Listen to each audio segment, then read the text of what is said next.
अस्सलाम वालेकुम वरहमतुल्लाहि वबरकातुहू। दोस्तों, आउं आहियां अली हसन अब्बासी। किताब आहे तारीख़ तराशींदड़। मौज़ू शख़्सियतूं। लेखक रसूल बख्श पलीजो। सहेड़ींदड़ इस्माइल ख़ासख़ैली लाल जरवार। छापो पहिरियों रोशनी 2018 ईस्वी। छापो ॿियो रोशनी 2024 ईस्वी। छपाईंदड़ रोशनी पब्लिकेशन कंडियारो सिंध। किस्त 15 स्काइलस ऐं अबू नवास। स्काइलस एथेंस जे भरिसां एलियोसस बस्तीअ में सन 535 क़ब्ल मसीह में ॼाओ। उहो दौरु ईरानी शहनशाहत जे क़ाइमु थियण जो अवाइली दौरु हो। हिनखे यूनानी ॾिख जे नाटकनि जो बानी सम्झो वेंदो आहे। हिन पंहिंजे ज़िंदगीअ जा 41 साल नाटक लिखण में गुज़ारिया, जन जो कुल तादाद 90 हो ऐं उन्हनि मां फ़क़ति 7 बाक़ी बचा आहिनि। उन्हनि ॾींहंनि में यूनानी ईरानियुनि जी बालादस्तीअ ख़िलाफ़ बचाव जूं लड़ायूं लड़ंदा हुआ। स्काइलस फ़क़ति कलम जो न पर तलवार जो बि धणी हो।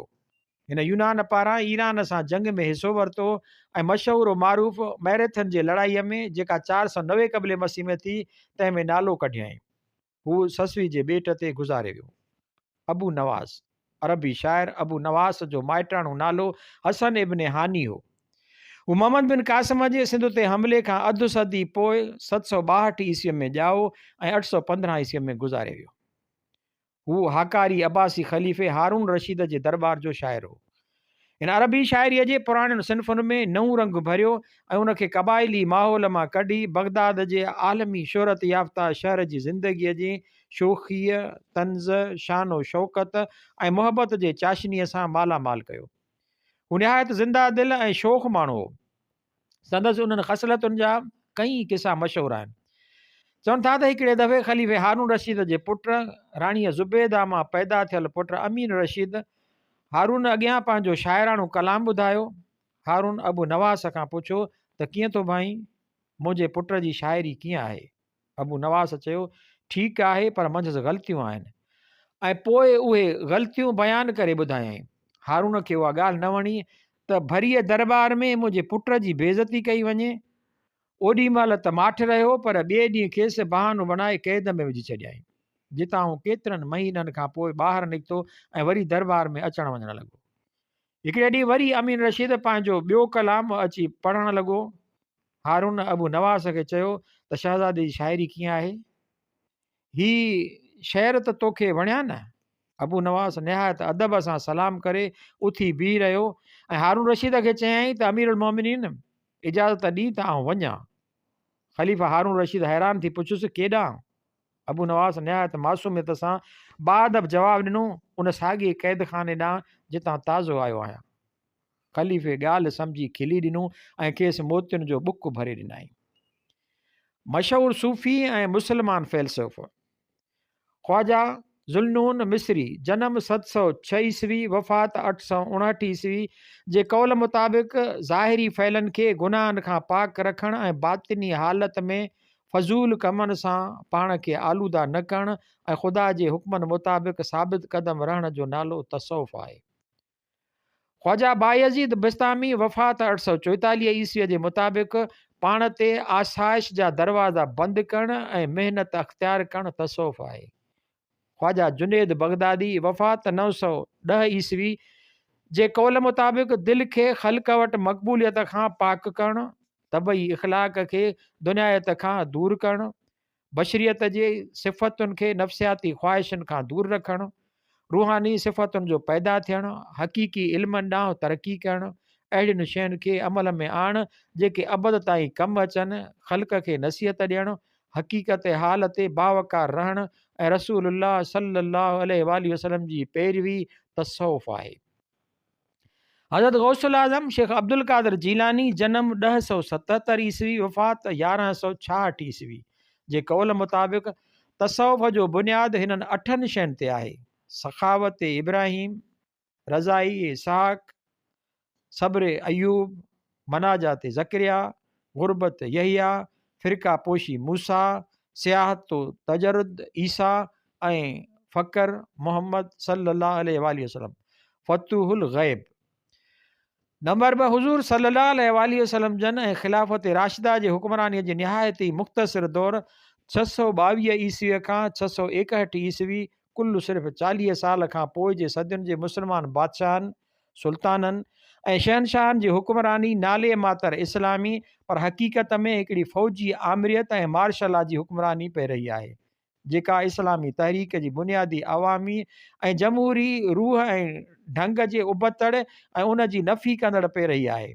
आमतौरु हिननि मज़हब खे पंहिंजे फ़ोरू ऐं ज़ालिमाना ज़ाती गिरोही ऐं तबक़ाती मफ़ादनि ख़ातिर अवाम ख़िलाफ़ु हिकिड़ी दॿाउ ऐं दहशत जे रूहानी ऐं नफ़्सियाती हथियार तौर पे इस्तेमालु कयो आहे। उन करे माण्हुनि उन्हनि हाकिमनि जे हामी ऐं संदन ताबेदारी दीनी अख़्तियारीअ वारनि जे दीनी तशरीह खे सही न पिए सम्झो आहे ऐं उनखे हाकिमनि जी तलवार सम्झी उन खां लहिरायो पियो आहे। उन बजाए हिननि दीन जी हिकिड़ी अहिड़ी तशरीह पे ॻोल्ही आहे जेका हाकिमनि जी हामी तशरीह जी जाइ भरे ऐं दीन खे मुस्लमान अवाम लाइ अज़ाब बणाइण बदिरां उनखे अवाम लाइ ॾढ दिलदारी ऐं सहारो ॾींदड़ बनाए। उहा अवाम दोस्त तशरीह खेनि तसौफ़ जे सूरत में मिली।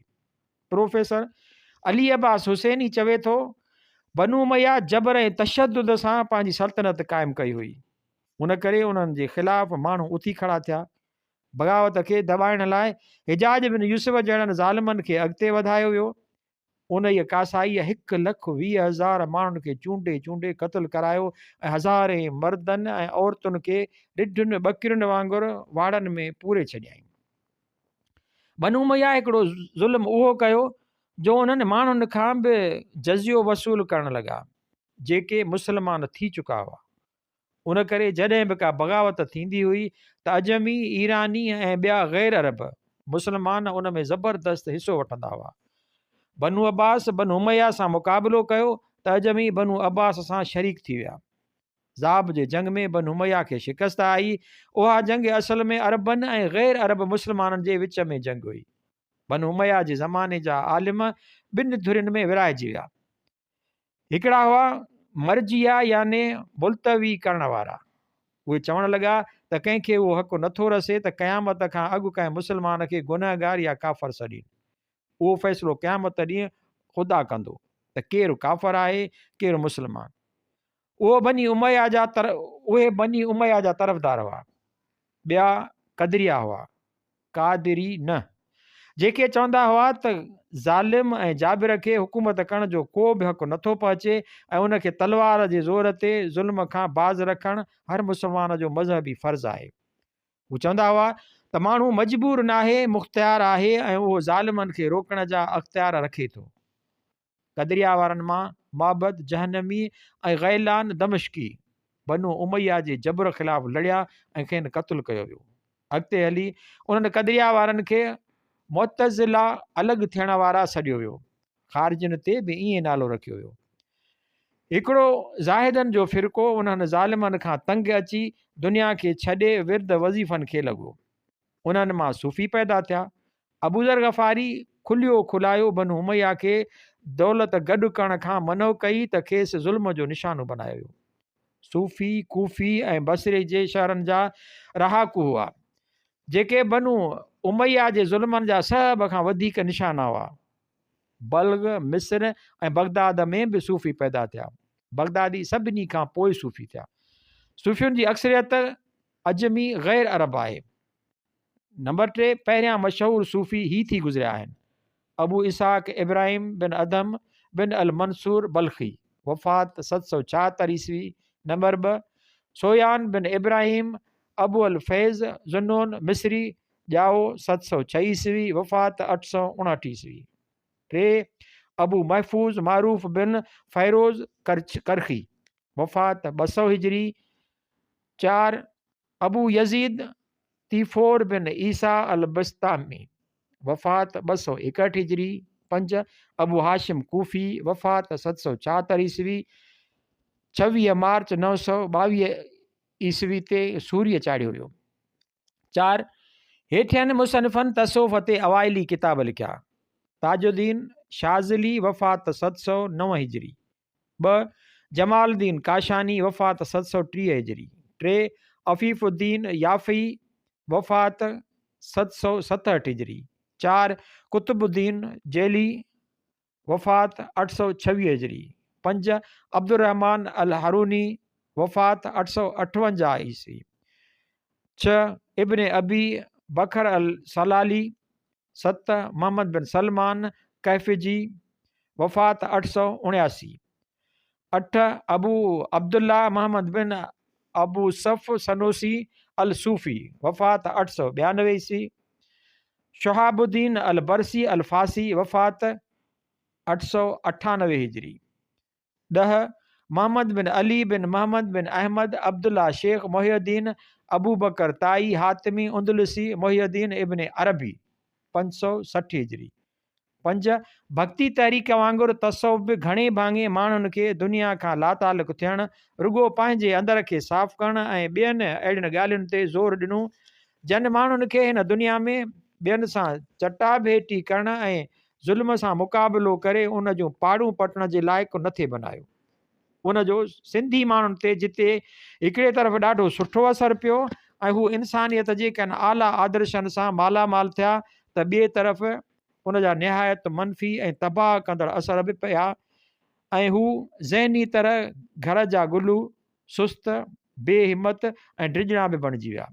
तसव्वुफ़ जो वॾो ॼाणू प्रोफेसर अली अब्बास हुसैनी उहा ॻाल्हि भक्ति तहरीक जे हवाले सां हीअं थो करे। भक्ति तहरीक जा के मनफ़ी पासा बि हुआ। मुआशी समाजी मैदाननि में भक्ति लहर हिकिड़ी इनक़िलाबी तहरीक बणिजी सघे थी, पर भगत सूफ़ियनि वांगुरु संसार चकर में फाथा रहिया। पंहिंजी पैदाइशी गुनहगार हुजण जो ख़्यालु खेनि ॼऊर वांगुरु चुहटियो रहियो ऐं हू इबादतुनि ऐं रियाज़तुनि में ग़रक़ रहिया। रियाज़तूं ऐं त्याग कंहिं हिकिड़े माण्हूअ लाइ फ़ाइदेमंद हुजनि त हुजनि, पर समाज जे पाड़नि में पाणी विझो उनखे खायो छॾीनि। जंहिं समाज जा ॾाहा गोॾा भञी वेही रहनि उन जे सुधारे जी कोशिश केरु कंदो?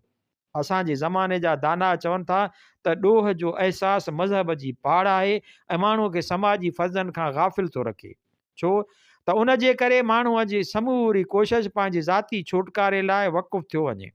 ज़ाहिर आहे त जेके माण्हू पंहिंजी ज़िंदगीअ खे ॾुख नाइंसाफ़ी ऐं ज़ुल्म खे दूरि करण जे बारे में कीअं सोचे सघंदो? सम्झी ऐं जुग खे कूड़ ऐं फ़रेब चवे उहो पंहिंजे समाज खे बदिलाए, उन मां को शक कोन्हे त भक्तनि ऐं सूफ़ियनि अवाम दोस्तीअ जो सॾु ॾिनो, पर उहा अवाम दोस्ती ख़याली ऐं तसवुराती हुई। हिननि चयो त हर माण्हूअ सां प्यारु करियो, हिकु सचो इंसान दोस्त कंहिं ज़ालिम ऐं अवाम जो रतु पीअण वारे सां कीअं थो प्यारु करे सघे? जेको माण्हू चवे तां बघड़ ऐं रिढ ॿिन्ही सां प्यारु करियां थो, उहो रिढ जो हक़ीक़ी दोस्त नथो थी सघे। सची इंसान दोस्ती उहा आहे त रिढ खे बघड़ खां बचाइजे ऐं मज़लूम खे ज़ालिम जे चंबे मां छॾाइण जी कोशिश कजे।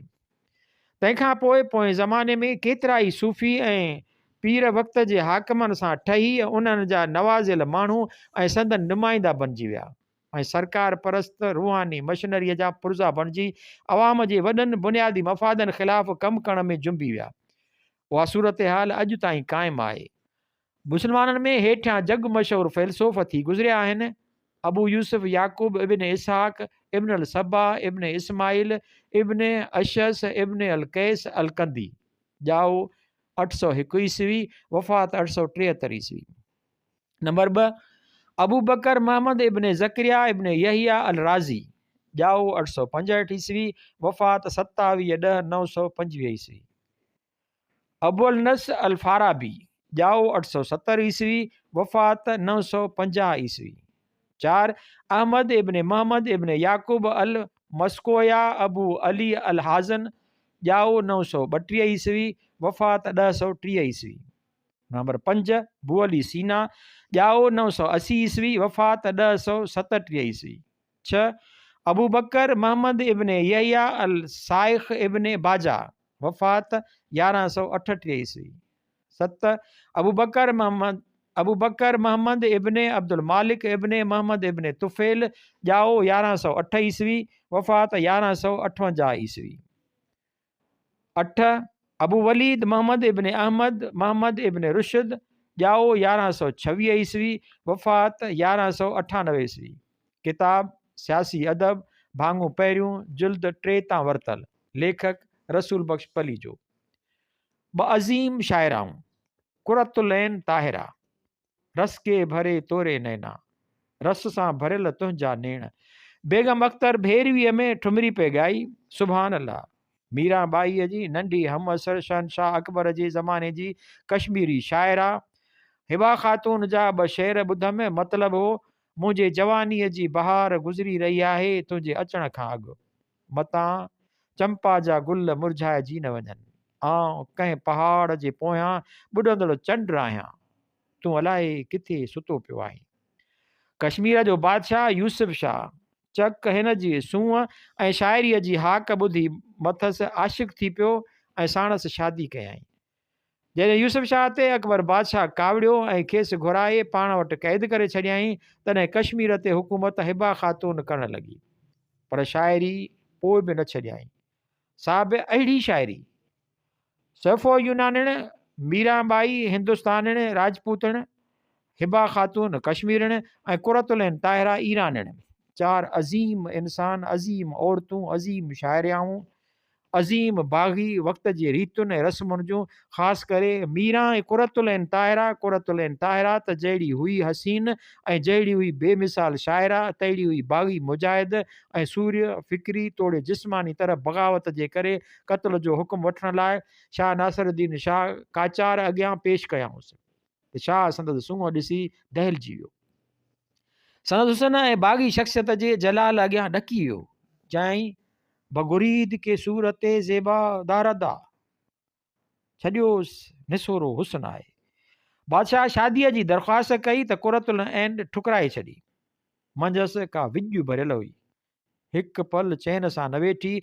ईरान जे कुंड कुंड में धारियनि तुर्क काचारी सल्तनत ऐं संदसि छाड़तुनि ख़िलाफ़ बग़ावत जी बाहि भड़काए छॾियईं। संदसि तक़रीर में शोला हुआ, ग़रीब आवाम त ग़रीब माड़ियुनि ऐं महलनि अंदरि बि आग लॻाए छॾियईं। कुफर जे फ़तवाउनि जा ढेर लॻी विया। आख़िर वक़्त जे हिन मंसूर खे मौत जी सज़ा मिली। जलादनि जा हथ न खजनि जो मथसि तलवार वाहिनि। आख़िर हिकु सफ़ाक दरिंदे घुटा ॾेई हिन अज़ीम ऐं ख़ूबसूरत शाइरा बाग़ी आशिक़ ऐं शहीद जी अज़ीम ज़िंदगीअ जो ज़ाहिरी तरह अंत आंदो, खेसि अंधे खूह में उछलाए छॾियऊं। पर कुरतुलैन ताहिरा का मरण जहिड़ी शइ आहे। जेसी ताईं इंसाननि जो इंसानियत में, मुहबत में ऐं ज़मीर जे आज़ादीअ लाइ सरफ़रोशीअ में वेसा क़ाइमु आहे, तेसी ताईं उमे सलमा कुरतुलैन ताहिरा ज़रीन ताज खे केरु मारे सघे थो। चवनि था त जॾहिं बग़ावत जी राह अख़्तियार कयाईं त पोइ कंहिं बि मर्द जे वेझो न वई। जॾहिं संदसि तहरीक वारनि तरफ़ां शाह नासिरुद्दीन काचार खे क़त्ल करण जी कोशिश नाकाम थी ऐं संदसि तहरीक जे अॻुवाण खे हुकूमत तरफ़ां क़त्ल कयो वियो ऐं सभिनी खे पक थी त हाणे कुरतुलैन ताहिरा खे जीअरो कीन छॾियो वेंदो, तॾहिं हिन पंहिंजे साथियुनि खे गॾु करे खेनि चयो, हाणे मुंहिंजो वक़्तु अची वियो आहे, आउं तव्हां खां शाहिदी घुरां थी। माण्हू ॿुधो, ॿुधायो मूं कॾहिं हक़ जी हिमायत में का कोताही कई? माण्हुनि यक आवाज़ चयो, न हरगिज़ न। हिन वरी पुछियो, शाहिदी ॾियो त आउं कॾहिं बातिल अॻियां झुकियसि? माण्हुनि साॻियो जवाबु ॾिनो, न हरगिज़ न। वरी चयाईं, ॿुधायो मूं कॾहिं पंहिंजी जान, पंहिंजो जिस्म, पंहिंजी दिलि हक़ लाइ जिदोजहद खां मथे कई? वरी बि चयाऊं, न हरगिज़ न। पुछाईं, मूं हिन तहरीक में अचण खां पोइ कंहिं मर्द जो नालो वरितो? चयाऊं त न, तूं ताहिरा पाक आहीं। चयाईं त पोइ ॿुधो, अवी शायदि हुजो त मूं बि मुहबत कई आहे, आउं बि मुहबत करियां थी। मुहबत खां सवाइ को बि माण्हू ताहिरा पाक थी नथो सघे, पर पंहिंजी अज़ीम जिदोजहद ख़ातिर मूं पंहिंजी मुहबत खे जीअरे मारे छॾियो। हाणे जॾहिं मौत जो परवानो ऐं जलाद अचण वारो आहे, तॾहिं ॿुधो, मूं जंहिं शख़्स सां मुहबत कई आहे उहो हिते मौजूदु आहे, सदाईं मूंसां गॾु रहियो आहे, पर मूं खेसि इशारतनि बि न ॿुधायो आहे। हाणे अवां सभिनी अॻियां आउं पाण खे हुनजी ऐं हुनखे पंहिंजे हवाले करियां थी।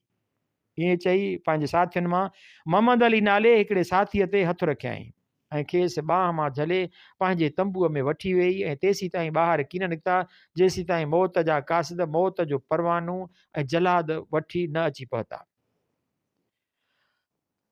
दजलिया में दजलिया बदजलिया यमी बयम वारी काफ़िया ऐं रदेफ़ वारी संदसि जग मशहूरु ग़ज़ल जो कनि ज़माननि ताईं हिंदुस्तान जा शाइर ततब कंदा रहिया आहिनि।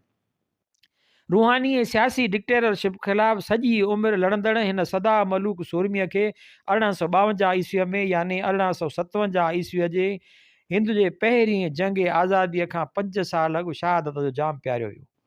अॼु उन ॻाल्हि खे पूरा 130 साल थिया आहिनि। हिन डायरीअ में ही ॿियो दफ़ो ताहिरा कुरतुल ऐन यादि आई आहे। माण्हू ई अहिड़ो थी पियो आहे। मीराबाईअ खे क़तलु कोन कयो वियो, छो त हिन वक़्त जी रूहानी निज़ाम सां सिधो टकर कोन खाधो। उहो उन जे दाइरे अंदरि रही वक़्त जे सियासी निज़ाम सां बग़ावत कान कयई ऐं माण्हुनि खे हुकूमतुनि ख़िलाफ़ु कोन भड़कायई। हिन वटि उन क़िस्म जी वेड़ जो नालो ई कोन हो। पर त बि मीरा घटि कान हुई। पंहिंजे मौसूम ऐं पुरअमन नमूने हिन बि हिकिड़ी ज़बरदस्त बग़ावत कई। हिन बि समाज में थरथिलो विझी छॾियो ऐं रीतुनि ऐं रस्मुनि जे कोटनि खे ॾकाए छॾियो। हिकिड़े हिसाब सां ईअं कंदे हिन पाण खे जीअरे मारे छॾियो। के माण्हू ज़ाहिरी जहिड़ा हूंदा आहिनि पर संदसि ज़िंदगीअ जो हर पल ॼण सूर्य जो सिंगारियल हूंदो आहे। मरणा अॻे जे मुआ से मारिया न मौत। मीरा पाण खे पाण ई जीअरे शहीद करे छॾियो। मीरा हिंदुस्तान में अफ़गान दौर जे पुॼाणीअ ऐं सिंध में समन जे दौर जे पुॼाणीअ जे ज़माने में जाम निदे जे वफ़ात ऐं जाम फ़ैरोज़ जे तख़्त ते वेहण खां 2 साल अॻु 1504 ईस्वीअ में ॼाई हुई। राजा रतन सिंह राठौड़ जी धीअ राजपूत शहज़ादी हुई। बाबर सां मुक़ाबिलो करण वारे चित्तौड़ जे मशहूरु दिलेर राजपूत राणा सांगा जी नुंहुं थी। 1516 ईस्वीअ में 12 सालनि जी उमिरि में शादी थियसि। राणा सांगा बाबर सां बेमिसाल बहादुरीअ सां मुक़ाबिलो कंदे मारिजी वियो। मुड़ुस बि मरी वियुसि। ॾेर तख़्त नशीन राणू बणियो। तंहिं संदसि आज़ादु ख़्याल मज़हबी अक़ीदनि खे पसंदि न कयो। राजपूत ताक़त जी देवीअ दुर्गा जा पूॼारी हीअ मस्त अलमस्त माण्हुनि वांगुरु कृष्ण जी पूॼारिण। हुते ताक़त जी पूॼा, हिते मोहबत ऐं प्यार जी। राणी तपाए ॾिनुसि। नेठि चतौर मां भॼी हिकिड़े सूफ़ी चमार भंगीअ राणे दास जे मुरीदियाणी थी। वटसि रण लॻी। जवान जमाण राजपूत शहज़ादी ऐं चतौर जी राणे जी नुंहुं जा भंगीअ जी मुरीदियाणी थिए ऐं वटसि रहे। राजपूताना में क़यामत अची वई। बल्कि सॼे हिंदुस्तान जे हाकमनि जा नक वढिजी विया। कृष्ण ऐं दुर्गा जा फ़ैसिला पिया थींदा पर भंगीअ वटि जवान राजपूत शहज़ादी साहिब राणा सांगा जी नुंहुं। जोगी रमता भला। कटकनि जे पहुचण खां अॻु मीरा वञी द्वारका ऐं बिंद्राबन खां निकिती। बिंद्राबन में कृष्ण गऊं चारींदो हो। मीरा हाणे पेरनि में घुंघरू ॿधा ऐं कृष्ण जी मूर्ति अॻियां नचण लॻी। पग घुंघरू बांध मीरा नाची रहे। नौजवान राजपूत शहज़ादी ऐं घुंघरू ऐं नाच ऐं सोभे किननि ख़सीस माण्हुनि गंवारनि बकरारनि भंगियुनि ऐं चमारनि अॻियां। हिंदुस्तान जो हज़ारें साल पुराणो ज़ात पात जो मुस्लमाननि खां बि वधीक बेरहम गैर इंसानी ऐं सफ़ाक तबक़ाती ऐं समाजी निज़ाम ॼण त कंहिं ज़िलज़िले में वठिजी वियो। मुल्क उथली पियो आहे। मीरा घर हल। मीरा न मुड़ी। मज़हबी मामिलो हो। कृष्ण जा पुॼारी बि किरोड़े हुआ। हुकूमत बि गैरनि जे हथ में हुई। ज़बरदस्ती न थिए थी सघी। मिंथ ऐं ज़ोरबार धड़का दहमान कम न आया। ऐं नौजवान सदा मलूक राजपूत शहज़ादी मीरा झंगनि ऐं मैदाननि में आम माण्हुनि अॻियां प्यार ऐं मोहबत जा लाज़वाल गीत ठाहींदी ॻाईंदी नचंदी ऐं रीतुनि ऐं रस्मुनि जे कोटनि खे धोॾींदी रही। प्रेम प्रीत के बांध घुंघरू सुरत के कच्छ ने काछूंगी लोक राज कल के मर्यादा या मैं एक ना राखूंगी। पेरनि में प्यार जा घुंघरू ॿधी मथे ते महबूब जी यादि जी चुनी ओढ़े नचंदसि। दुनिया जे रीतमुनि रस्मुनि ऐं ख़ानदान जी इज़त ऐं नामूस बाबति का बि ॻाल्हि कान ॿुधंदसि। अकबर बादशाह मीरा जी हाक ॿुधी संदसि ज़ियारत लाइ बेचैन थी वियो। घुरायांसि न वई। चवनि था पाण वियो, मीरा मीरा हुई। किताब कोट लखपत जो क़ैदी भाङो ॿतां वरतल, लेखक रसूल बख़्श पलीजो। बादलेर गुज़िरियल सदीअ जो हिकिड़ो आऊं बाज़ ज़ात परस्त तवाई ऐं वावेलाई शाइर हो, जंहिंजे ज़िंदगीअ जे फ़लसफ़े जो निचोड़ हो जीअं आउं चवां ऐं जीअं आउं सोचां सो सही, ॿिया वञी जहन्नम में पवनि। हीउ उन्हनि मां हो जन में न रुगो समाजी सम्झ न हुई, पर जन खे उहा ख़बर बि न हुई त समाज नाले का शइ ऐं समाजी वाधारे ऐं तब्दीलीअ सां का वाबस्तगी बि थींदी आहे या थियण बि घुरिजे। तंहिं करे समाजी ऐं अवामी सम्झ ऐं शऊर जा दुश्मन ऐं अवाम खे सदाई तवाई बताल ऐं वाइड़ो रखण जा हामी खेसि पीर करे पूॼींदा आहिनि। हू 1821 ईस्वीअ में पेरिस में ॼाओ ऐं 1867 ईस्वीअ में 46 सालनि जी उमिरि में पेरिस में ई मुओ। संदसि मां ॿी शादी जंहिं माण्हूअ सां कई सो फ़ौजी जनरल सफ़ीर ऐं सेनेटर थियो, तंहिं करे हू ऐश ऐं इशरत में पलियो। कई आला तालीमी इदारनि में दाख़िला वठी ॾिनाऊंसि ऐं कम धंधा ॻोल्हे ॾिनाऊंसि, पर हिन माइटाणी मिल्कियत उॾाई, आवारा गर्दी ऐं अयाशी करणु वधीक पसंदि कयो। संदसि शाइरीअ जा मौज़ू हुआ औरतुनि जे पाण में इश्क, ज़वाल ऐं शहवतबाज़ी। 1847 ईस्वीअ में हिन लेफान फार्लो नाले नाविल लिखियो। 1851 ईस्वीअ में हिन अंग्रेज़ी अदीब एडगर अलनोपो खे फ्रेंच ॿोलीअ में तर्जुमो करणु शुरू कयो। 1857 ईस्वीअ में संदसि शाइरीअ जो मजमूओ लेस फेलोरस डोमल छपियो, जेको बकौल ब्रिटिश इनसाइक्लोपीडिया जे केतिरनि नसलनि ताईं वाहियातपणे, ज़िल्लत ऐं शहवतबाज़ीअ जो बदनाम तरीन मिसाल तस्लीम थींदड़ रहियो। ॾिसो इनसाइक्लोपीडिया जी 15 एडिशन जे जुल्द पहिरें जो सिफ़ो 966। 20 सदीअ जी वावेलाई ऐं ज़वाली अदीबनि जी अलामती फ़िरके हिन खे पंहिंजो पीर ठाहियो। फ़न अदब में ख़ुदि परस्ती, पाणपणे, मायूसी ऐं आदम बेज़ारीअ जे लाड़नि जा शीदाई संदसि तमामु घणियूं साराहूं कंदा आहिनि। किताब सियासी अदब भाङो पहिरियों जुल्द 3 तां वरतल, लेखक रसूल बख़्श पलीजो। वान गोग सभ खां पहिरीं त उहा ॻाल्हि ज़हन में हुजे त कंहिं बि बनी बशर खे सभु ख़बरूं कोन्हनि ऐं थी ई नथियूं सघनि। मूंखे बि हिन जहान जे किरोड़े ॻाल्हियुनि जी ज़रे जेतिरी बि ख़बर कान्हे। जन ॻाल्हियुनि जी का ख़बर हूंदी त हाज़िर कबी, ॿियनि लाइ अॻुवाट माफ़ी। वानगो जंहिं ॻाल्हि में दुनिया में नालो छॾे वियो, सा ॻाल्हि अॼु ॾींहं ताईं असां वटि टको बि कान लहे, पर सुधरियल दुनिया में उहा वॾी ॻाल्हि आहे। वान गोग दुनिया जे अज़ीम तरीन मुसवरनि मां हिकु हो। हू दरवेश तबियत, प्यार कंदड़ ऐं ग़रीबनि जो यार हो। हू जंहिं ॻाल्हि में हथु विझंदो हो उनखे पंहिंजो सारो वजूद अर्पे छॾींदो हो। ऐं मुसविरी हिन फ़क़ति 10 साल कई, पर उन 10 सालनि में हू पंहिंजे एतबार में नईंदड़ ॻोल्हा, जाखोड़ ऐं ॾात वसीले उन फ़न जे ॼण हिमालया वारे माउंट एवरेस्ट चोटीअ फ़तह करे वियो। हिन डिच दरवेश जे नाले वठण बिना दुनिया जी मुसवरीअ जी समूरी तारीख़ नामुमकिन रहिजी वेंदी। 1853 ईस्वीअ में ॼाओ ऐं 37 सालनि जी उमिरि में 1890 ईस्वीअ में हू हिकिड़ी तस्वीरुनि जे दुकान ते मुलाज़िम थियो। 1873 ईस्वीअ खां 1875 ईस्वीअ ताईं हू लंडन में उन जे कम सांगे रहियो। 1876 ईस्वीअ में उहा नौकिरी छॾे हू इंग्लैंड में लैंग्वेज टीचर ऐं पोइ ईसाई पादरी थियो। 1877 ईस्वीअ में वरी हिकिड़े कुतुब फ़रोश जे दुकान में मुलाज़िम थियो। तंहिंखां पोइ ख़्यालु कयईं त वाइज़ थी माण्हुनि खे नेकीअ जो सबक़ु ॾियां, पर संदसि इंसानियत दोस्त ख़्यालनि खे बर्दाश्त न कयो वियो ऐं उहो कमु छॾे हू बेल्जियम में हिकिड़े कोयले जे इलाइक़े में कमु करणु लॻो। हिकु ॾींहुं ईमानी जोश में अची वटसि जेका बि थोरी मिल्कियत हुई सा ग़रीबनि में विराए छॾियाई, जंहिं करे मालिकनि खेसि नौकिरीअ मां कढी छॾियो। जॾहिं सफ़ा तबाह थी वियो तॾहिं 1880 ईस्वीअ खां 1890 ईस्वीअ ताईं 10 सालनि ताईं मुसवरी कयाई। मुसवरी हू लंदन, पेरिस ऐं यूरोप जे ॿियनि उस्तादनि वटि सिखियो। 1888 ईस्वीअ में हिन मुसवरियुनि जे हिकिड़े हंधि रिहाइश लाइ पेरिस जे वेझो जॻह वरिती, जिते मशहूरु मुसवर गागन बि अची रहियो। पर थोरनि ॾींहंनि खां पोइ हू पाण में विड़ी पिया ऐं हिन कावड़ में अची पंहिंजे खाॿे कन जो हिकिड़ो टुकुर वढे छॾियो। संदसि ज़हनी हालत ख़राब थी वई ऐं खेसि हिकु इस्पताल में दाख़िल कयो वियो। हू 12 महीना हिकु ज़हनी इलाज घर में रहियो, जिते हिन पंहिंजूं जग मशहूरु शाहकार तस्वीरूं तख़लीक़ कयूं। मई 1890 ईस्वीअ में हू पेरिस मोटी आयो।